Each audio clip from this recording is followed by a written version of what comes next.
రాయి బరువు, ఇసుక భారం. రాయి బరువు, ఇసుక భారం. ఈ రెండిటికంటే మూడుని కోపము మరి ఎక్కువ బరువు. కోపాన్ని దేవుడు దేంతో పోల్చాడంటే బరువుతో పోల్చాడు, భారంతో పోల్చాడు. ఇప్పుడు ఒక వ్యక్తి తల మీద ఒక 50 కిలోలు బరువు పెట్టుకున్నాడు.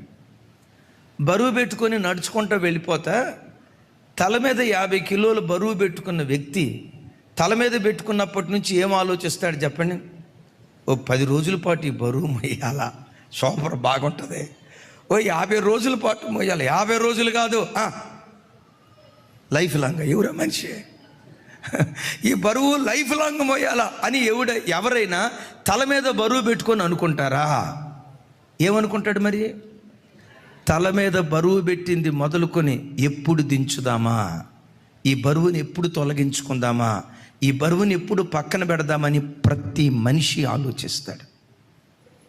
అమ్మా నా వైపు చూడు, సూటిగా నీతో దేవుడు మాట్లాడుతున్నాడు. ఒక భార్యగా నువ్వు కోపిస్తే దానివైతే భర్త మనసులో ఉండే ఆలోచన ఏంటో తెలుసా? ఈ కోపిస్తే దాన్ని ఎంతకాలం భరించాలి?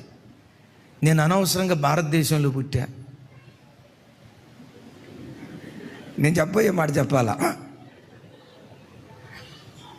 చెప్పాలి. ఏం చెప్పబోతున్నాను చెప్పండి?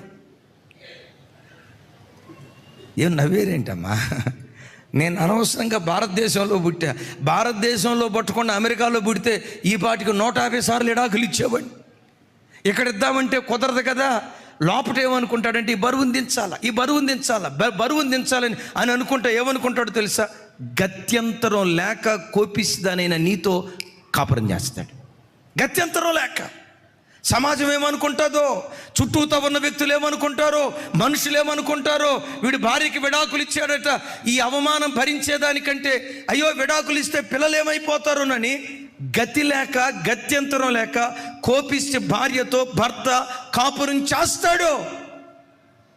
ఓ పురుషుడా, నువ్వు కోపిస్తే భర్తవైతే, ముంగోపిగా బ్రతుకుతూ ఉంటే, ప్రతిదానికి చిరుబురులాడుతూ చిరాకు పడుతూ